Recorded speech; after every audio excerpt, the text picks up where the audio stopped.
Hey everyone, welcome back to Not the Book Cave right now. But anyways, welcome back to my channel. And it's that time for a February wrap-up. And February was definitely a better month for me than January was. I read more than 3 books, so that's always a good thing. So yeah, I'm just gonna dive right in. I finished Vicious by V.E. Schwab, which is book 1 in her Villains duology, and I found this really interesting. I really liked how, none of the characters were fully good or fully bad, and, they just felt very realistic, and I feel like the whole world felt pretty realistic, and the way powers came about was interesting, and how the powers were chosen or assigned, however you want to say it, was pretty interesting as well. So yeah, I definitely recommend this book, especially if you're into superheroes, but even if you're not, I really think you would like this book. And it's a very quick read. I literally read it in 3 days. The chapters are short, and they're very fast paced as well. So yeah, a really good book. Like I said, I highly recommend it, and I'm very excited to get on to book 2. Vengeful is book 2 in the Villains series by V.E. Schwab. And there's one line that stuck with me from this series, and that is when Victor tells Eli, "You're not blessed, you're not called, you're a science experiment." I don't know what it is about that line, but it just really stuck with me. And I will say that this second book was not quite as good as the first. I felt like there was a lot less moral gray area and a lot more of just, they're both villains. Eli and Victor are just both pretty bad in this series, although you can still see in this second book why they do what they do, but I don't feel near as much empathy for them. Of course, I never really felt much empathy for Eli to begin with, but especially with Victor, I just feel like his character goes completely off the rails, and I don't like where he goes, which is just because he goes down a very villainous route. And I mean, I guess it could be still in his character, but I didn't feel it personally and did not particularly care for that. I did, however, like the introduction of June and Marcella. I thought that they were definitely good villains in the story, and again, you understand their motivations, even though their motivations may not be the best motivations. And I felt like this book kind of really did do a lot more with them than it did with Victor and Eli. This also felt a lot like Suicide Squad to me, and I feel like that, could just be because, again, it's superheroes. But I'm definitely interested to read more superhero novels after this. I know, I've read reviews that say, oh, there's a lot, but I can honestly only think of one other series, and that is Renegades by Marissa Meyer. And so yeah, if you have any superhero novel suggestions, drop them in the comments, because I'm definitely interested to explore this some more. So as I intended, I did finish Darcy Little Badger's second book this month, A Snake Falls to Earth, and I did like this one as well.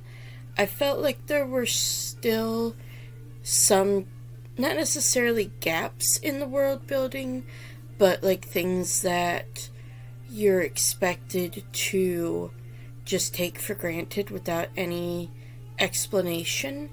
And I did feel like, as well, the Nightmare King could have had a lot more to do with the book.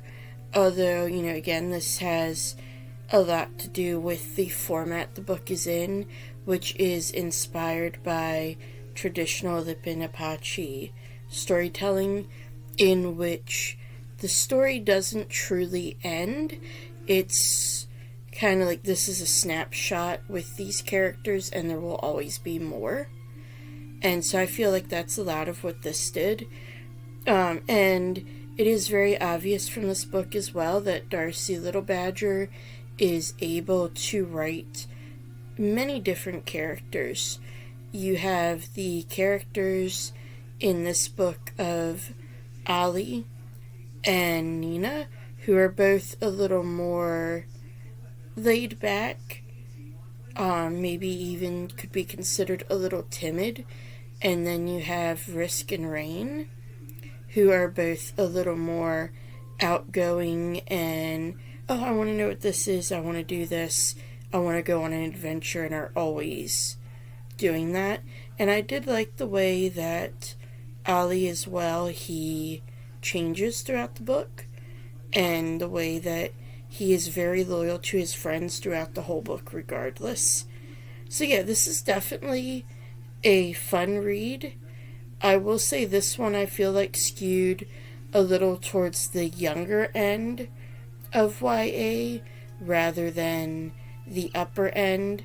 Although the stakes were pretty high, I did feel like the actual violence was a lot less than in Iletso. However, if you did like Iletso, you would definitely enjoy this one as well. So yeah, I hope to see a lot of you all pick Darcy Little Badger's works up, because they are definitely really fun books, really interesting books, and yeah, I can highly recommend them. The Doll Collection is another short story collection edited by Ellen Datlow, and I said last month I had gotten a bunch by her due to Christmas and Other Horrors. So I did enjoy this as well. I enjoyed the fact that it wasn't just the evil doll trope, and I do have to say one of the standout ones was Shannon McGuire's There Is No Place for Sadness in the Kingdom of the Cold. And honestly, I did kind of expect hers to be a standout, because I've read her Wayward Children series, and I think she does, really good character and setting work, and just has a way of bringing you into the story.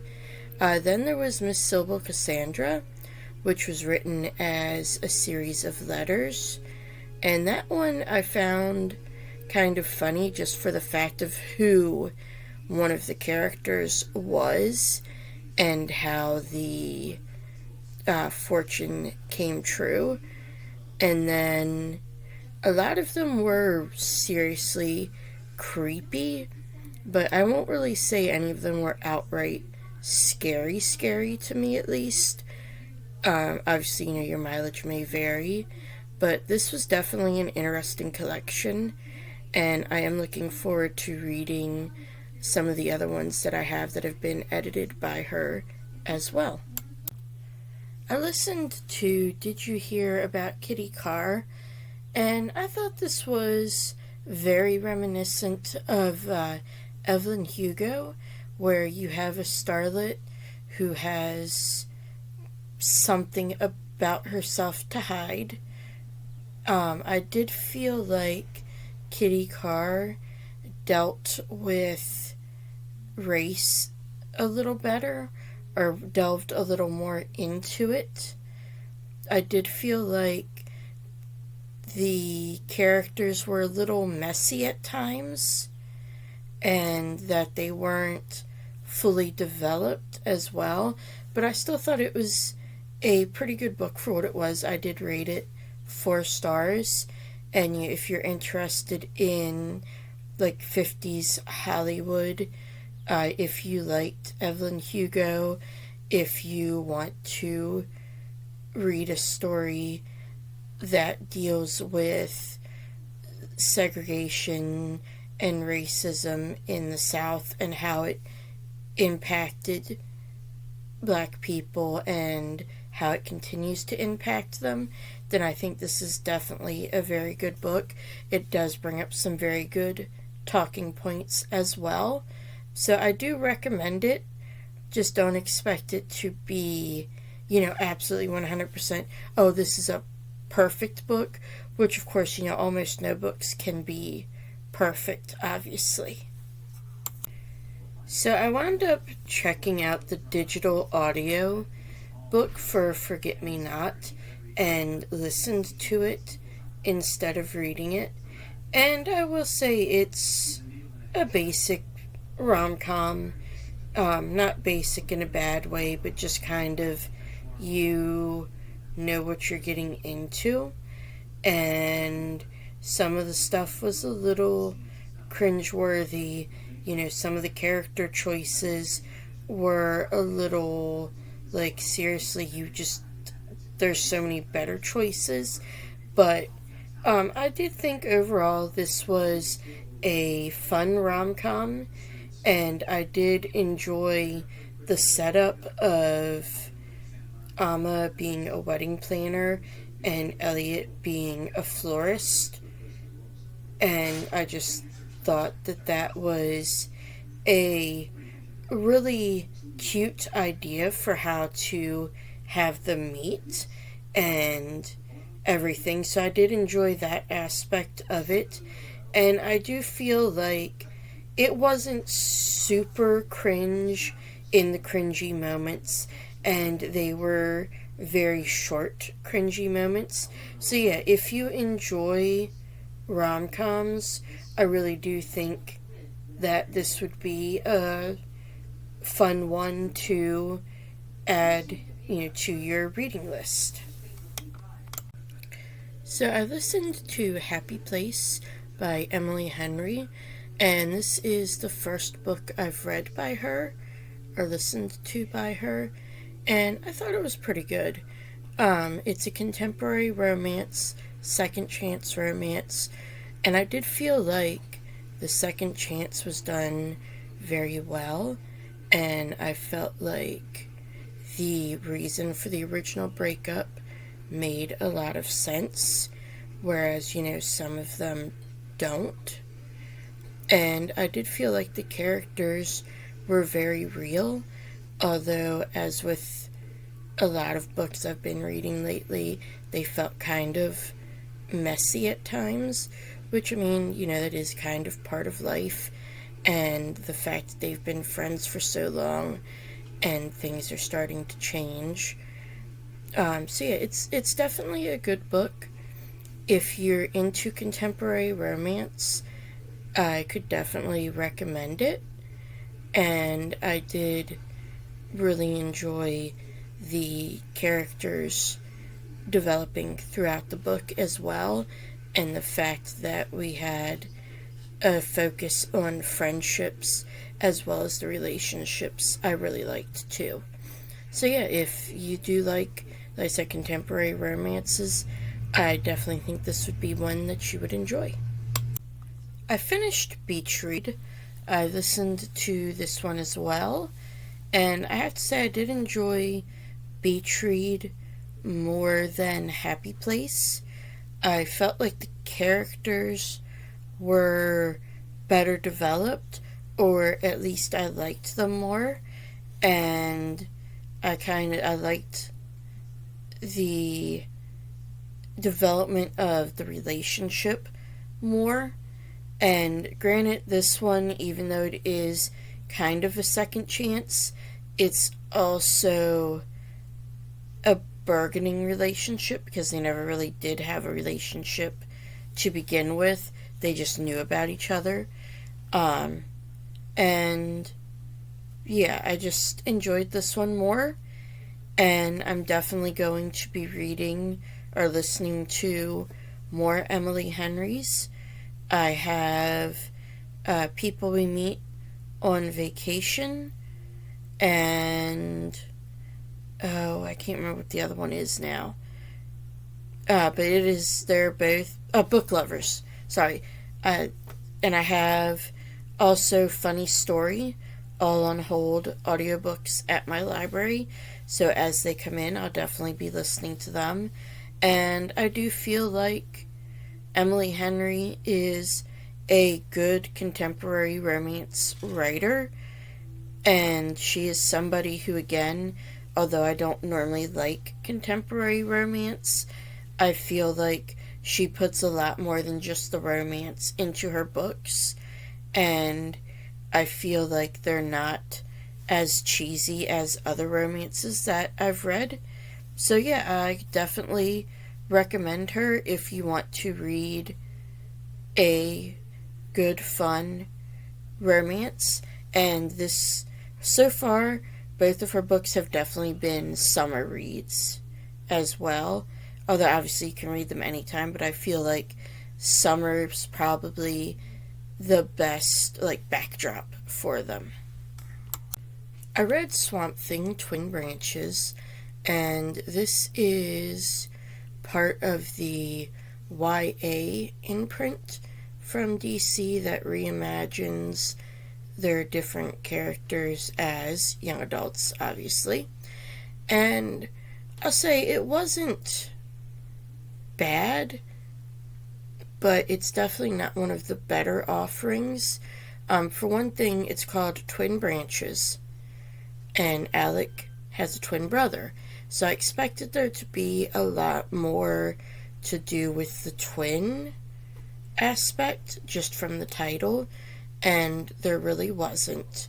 I did, however, enjoy the relationship between the brothers.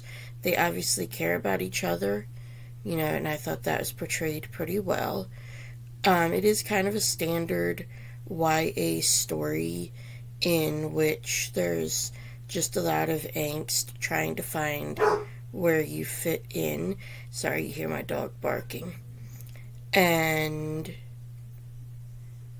yeah, I feel like if I was in the target age for this, I might enjoy it more. However, I will say one thing that really ruined it for me was the ending. Just the very last 2 or 3 pages after everything that had happened in the couple pages before that, it was just kind of like, okay, what does that even mean? What's going on here? So, yeah, and like I said, it's not horrible, but it's definitely not the best offering that I've read in this imprint either. So I read Victor and Nora, A Gotham Love Story, and much like I said with Swamp Thing, there is a lot of melodrama in this one. However, I do feel like Victor Freeze's story kind of is melodramatic to begin with, and it's more an exploration of, how far will you go to not lose the person you love. And so I did feel like the melodrama in this fit more with the character. I also did like the exploration of, what's right and wrong medically, who should make that choice, and all of that. I will say this was definitely one of the darker stories, and I do think it has some of the better art. And yeah, I would say this is definitely one of the better DC YA novels, graphic novels. And definitely if you enjoy the character of Victor Freeze, if you like the story, if you like sick lit, I would say, if you are a fan of The Fault in Our Stars, 5 Feet Apart, and I can't think of any others off the top of my head, but anything like that, I do think that you would probably like this. Just go into it knowing that it is kind of YA, so there are some cheesy moments, but overall, I did enjoy this one. So that's everything I read in February, and as always, if you like these videos, go ahead and hit that subscribe button, and I'll see you next time in the book cave.